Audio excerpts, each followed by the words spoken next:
The health of a democracy is measured by the quality of its opposition. Now, I don't know what friendless freak first came up with that quote, but I believe the little guy was onto something, you know. I think it's time we did a little welfare checkup. Let's see how the health of American democracy is going. Choose your character.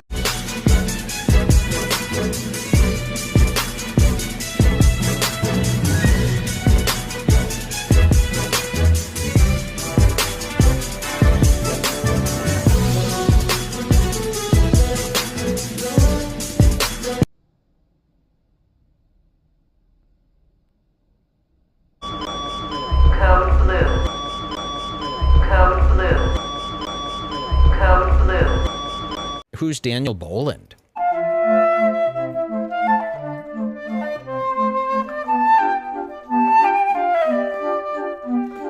Oh, Daniel Boland, this is a heavy hitter. Do you guys know who this is? We're joined together by this noble dream. Have you got that? So it's just all the good people, but the second line, part of this family, and the last line, we're joined together by this noble dream. If it isn't the former leader of the National Institute of Health, Dr. Francis Collins. You remember, right? The guy who got the National Institute of Health to lift a moratorium which was stopping scientists creating viruses that were mega transmissible just 2 years before the mysterious outbreak of COVID-19. You know, the guy who tried to smear and silence all of the scientists that signed the Great Barrington Declaration, which said that the lockdowns were mental. Noble dream. Yes, it is a noble dream, Dr. Francis Collins, locking everyone in their houses, shutting down the schools, and at the same time, making billions for Big Pharma. Frankly, at this point, I'd say Dr. Octopus has more credibility than you big spaz. Do that with me.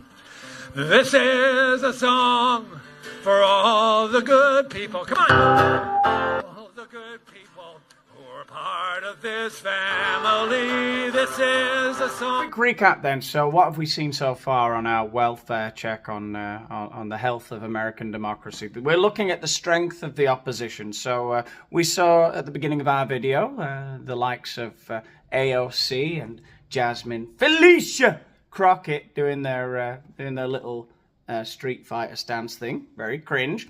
And we've just witnessed Dr. Francis Collins, Big Pharma shill, doing a protest song, standing up for science with the not science guy, Bill Nye, who did a Nazi salute. Science!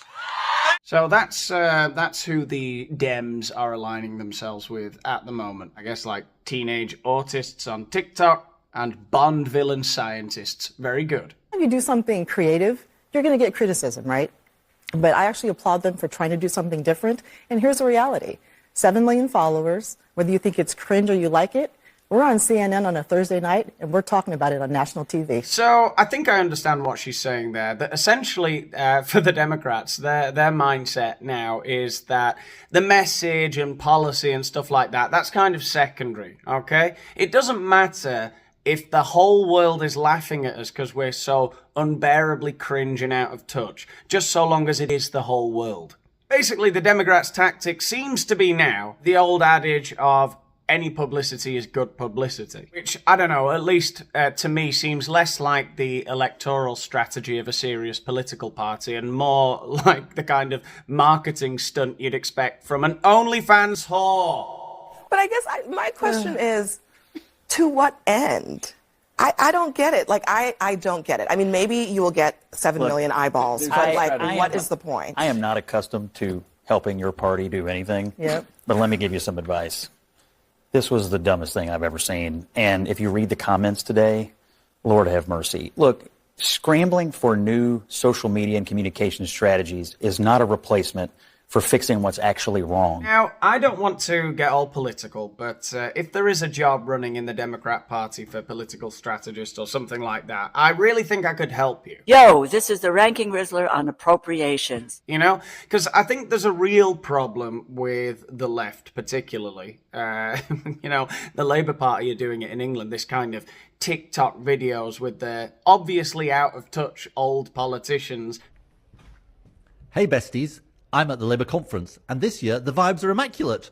where they're using young kids' lingo in an attempt to sort of self-own, semi-ironic, weird, deliberate cringe videos that they're doing. Time to enter your dark academia Congress era. All right, besties. House appropriation is the money moves in Congress. I don't think they understand how insulting that is to young people, right? Young people are seeing that and they're seeing right through it. No cap. Love them or loathe them, the populist right, Donald Trump in America, has understood how to listen to what, not all, but some people in America, quite a lot of people in America want. He's understood it, he's internalized it, and said back to them what they want to hear. We are not chasing the bag. We are the bag. He's gutted the Republican Party. Essentially, the big players in the Republican Party have come out of nowhere. Vivek and J.D. Vance and God, Tulsi Gabbard and RFK Jr. There's none of the boring old war hawks from the George Bush era. They're all gone, right? Or they're still hanging around, but nobody knows where they are or what they're doing, right? This conference has so much rizz, low-key drip. You will never, ever, ever be able to make Elizabeth Warren and Chuck Schumer and people like that. They will never be human. I'm gonna get me a beer. I'm glad you're here. Enjoy your beer. Beer? Okay. I'd also like to express my fondness for that particular beer. Asshole career politicians like that are never gonna get it, right? You need to bring in new people with new ideas who actually care that cities are falling apart and everything's going to shit, right? And they need to give us some solutions, okay? It's giving. It's giving it. So far, so bad for the health of America's democracy. Let's carry on. So Sigma, main character energy. This little light of mine, I'm gonna let it shine. Oh, this little light of mine, I'm gonna let it shine. Yeah, so it's getting so bad that even the normies are noticing. Yeah, we're not going to stand back and take it anymore. We're going to fight. Look, when it gets to the point that even the biggest Democrat and big pharma shill in the history of television, Jimmy Kimmel, thinks you're cringe. I say thinks. I use that term lightly. When even Jimmy Kimmel's team of writers have determined that he should express that what the Democrats are doing is cringe, you know it's bad. Maybe it's time to try another strategy, like, I don't know, maybe the tough guy like Adam Schiff. Elon Musk and Donald Trump, they call me a criminal, they call me a traitor. Their MAGA minions online come after me to try to intimidate me, to create fear. I'll tell you my response. My response to that is screw you and the horse you rode in on. Screw you and the horse you rode in on. Now, as much as I enjoyed that turn of phrase, I don't find it very respectful of Adam Schiff, because the horse they rode in on was the votes of millions and millions of Americans. What? Don't their opinions matter to you, Adam? Screw you and the horse you rode in on in, 1996. That horse is probably no longer with us, is he? I had to sit in the back of the bus, the balcony of the movie, drink from a colored water fountain. Oh, for fuck's sake. Okay, a bit of a throwback, but we've got a bit of an old school tactic here from Representative Al Green. He's playing the race card, which is nice to see. Al Green, of course, who was removed from the House chamber the other day for constantly interrupting Donald Trump in his State of the Union speech, and was eventually removed by force after receiving several warnings by the House Speaker. When he refused to sit, he was thrown out. Remove this gentleman from the chamber. And now he is trying to play that as a segregation, I guess. When the speaker decided that I would be removed, and then there was this motion, this resolution to censure me, it became obvious to me that I was not being treated as others were. Mm-hmm. And candidly speaking, it is invidious discrimination. Afraid not, Al Green. You were judged on the content of your character. The president that evening called the Democratic members of Congress lunatics on national TV. The president called them lunatics. Right? How many of you, how many of us have had a family member or like someone that you care about that you've lost to this kind of like Trump dark web? So even in the case of the younger Democrats like AOC, the problem is still the same. They're still career politicians who got into politics very, very young, and they don't have any policy. So this is the tactic of AOC to make it sound like if your young son or a friend of yours starts to express any conservative ideas, it's basically like joining ISIS. How many young boys do you know? That sounds like a question for some of your colleagues, AOC. This guy's a minor attracted person, aren't you? And drag queens and little kids. That's a nice start. How many young boys do you know that get sucked up into like this Andrew Tate stuff? 1 second.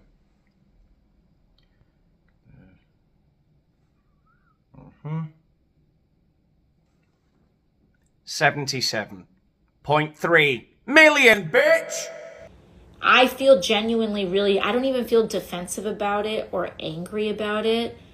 I feel like really bummed. AOC, you're so sexy. Every insurrectionist deserves a felony. Your body could melt the ice caps and your brain will cause the financial collapse. Right wing is like really dooming a lot of little boys, trying to doom a lot of little boys into unhappiness. Now, I'm trying really hard not to sound like a total right-wing boomer reactionary, but the Republicans are the ones trying to doom a lot of little boys to unhappiness. Says the party that wants to cut off all their balls!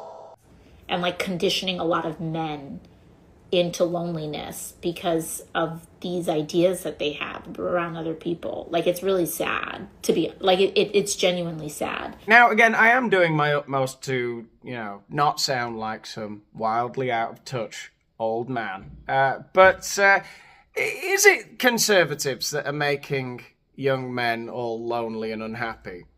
You know, because they talk a bit about marriage and self-determination, the nuclear family, having kids, having a goal in life. Is that what's making young men lonely and unhappy?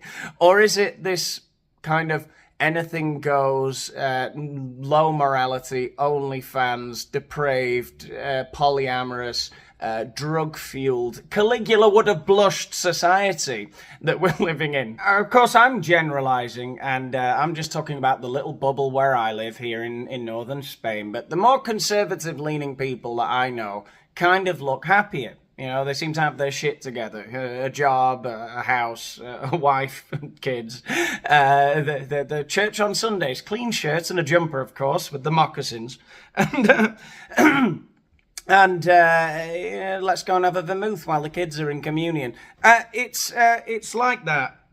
Whereas, you know, the left-leaning people, I mean, just here in my town on Saturday, there was an International Women's Day march, and there you got to see all the other people who, you know, don't really have their shit so much together, as it were. Yeah, they were riding a purple cavalcade through the town, waving trans flags and looking all fat and unhappy. So, I mean, again. And, you know, I think that work, that's like really complicated, that's the work that we need to do. You could just go out and slap some Teslas.